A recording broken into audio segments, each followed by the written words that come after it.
2020년 12월 6일 891차 시국기도회 시작합니다. 저는 평화협정운동본부 집행위원장 지창영입니다. 지난 시간에 이어서 이 미국의 입장에서 여러 나라를 침해하면서 그 나라의 경제 그리고 주권을 침탈했던 경제저격수라는 직함을 가지고 활동했던 사람의 수기를 살펴보도록 하겠습니다. 호킨스에 관해서는 지난 시간에 잠깐 살펴봤습니다. 조금 더 책의 내용을 이어가겠습니다. 나는 당시 책 쓰기를 멈추라는 권유를 받았고 이후 20여 년 동안 책을 쓰려고 4번 더 시도했다. 세계 곳곳에서 일어나는 일들을 지켜보면서 매번 책을 써야겠다고 결심했다. 가령 1989년 미국의 파나마 침공, 제1차 걸프전, 소말리아 사태, 오사마 빈 라덴의 등장과 같은 사건이 일어날 때마다 책을 쓰고자 결심했지만 뇌물이나 협박으로 인해 번번이 뜻을 꺾고 말았다. 2003년 거대한 다국적 기업이 소유하고 있는 대형 출판사의 사장이 이제 경제저격수의 고백이라는 제목으로 출간된 이 책의 초고를 읽었다.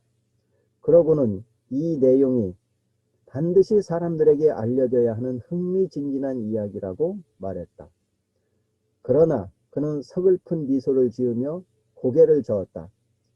자신의 출판사를 소유하고 있는 다국적 기업의 최고 경영자들이 출판을 허락하지 않을 거라며 자신이 위험을 무릅쓰고 이 책을 출판할 수는 없다고 했다.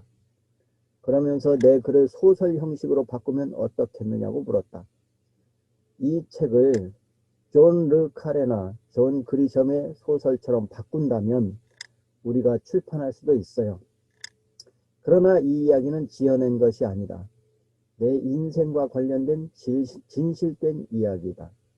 다국적 기업에 소속되지 않은 좀 더 용감한 한 출판사에서 내 책을 출판해 주기로 했다. 이렇게 뇌물과 협박, 회유 이런 것 때문에 책을 쓰고자 했던 시도가 여러 번 꺾였던 것입니다. 그러나 결국은 이 책이 이렇게 나오게 된 것이죠. 우리나라에는 2005년도에 번역본이 최초 출간이 됐고요. 제가 읽고 있는 책은 2009년도에 나온 책입니다. 똑같은 내용을 여러 번 인쇄를 했다는 얘기죠. 그 내용을 좀 더 이어가겠습니다. 인도네시아 관련된 내용을 좀 뽑았어요. 미국은 이란의 국왕이 그러했듯 수하르토가 미국 정부에 충성하기를 바랬다. 그러니까 인도네시아 대통령이 미국 정부에 충성하기를 바랬다는 얘기죠. 미국 측에서. 뿐만 아니라 인도네시아가 주변 국가들에게 나아갈 바를 제시할 수 있기를 바랐다. 인도네시아에서 성공할 경우 전체 이슬람 사회, 특히 일촉즉발의 위기감이 감도는 중동으로 그 여파가 번져나가 미국에 도움이 될 것이라는 계산도 깔려 있었다. 이런 측면 외에도 인도네시아에는 석유가 있었다.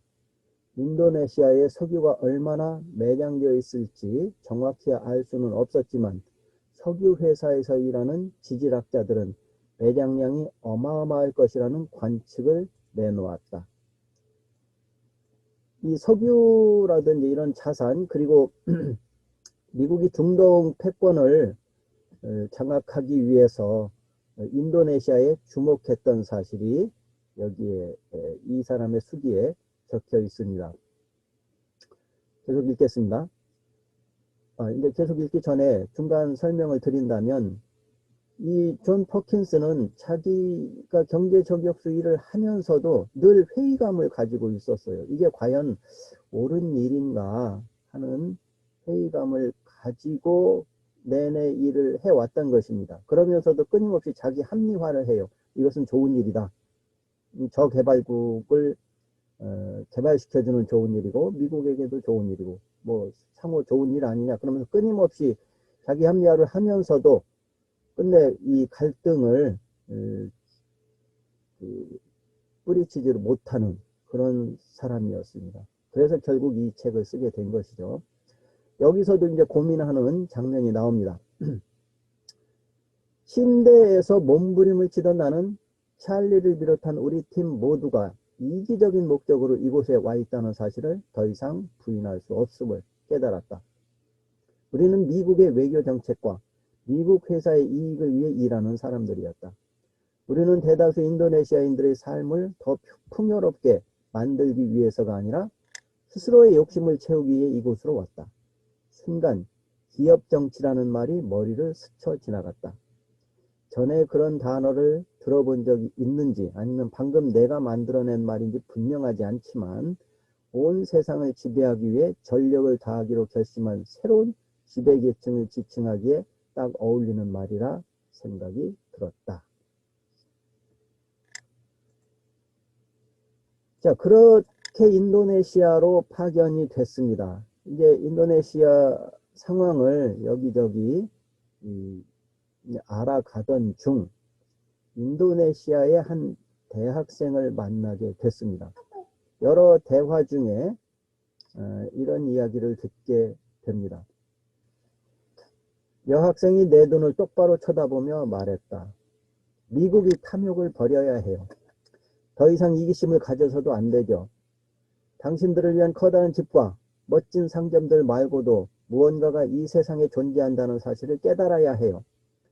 사람들이 굶어 죽어가는데도 당신들은 차에 넣을 석유만 생각하고 있죠.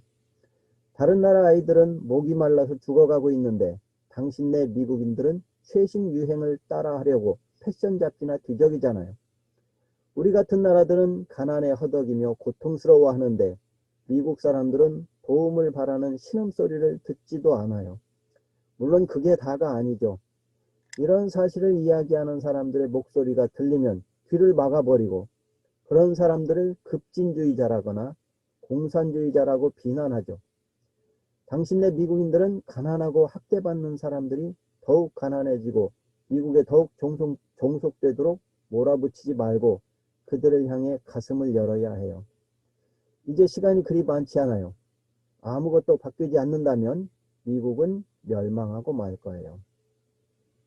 이 존 퍼킨스에게 어느 인도네시아 여학생이 해준 말입니다. 시간이 지나고 나서 보니 지금 미국은 바로 그 멸망의 길을 가고 있어요. 우리 평화협정운동본부가 시국기도회를 통해서 하고자 하는 말도 바로 이런 맥락입니다. 그 나라의 자주권을 해치지 말라는 얘기입니다. 여러 나라를 압박하고 협박하고 또 갈취하는 그런 행동 하지 말라는 얘기입니다.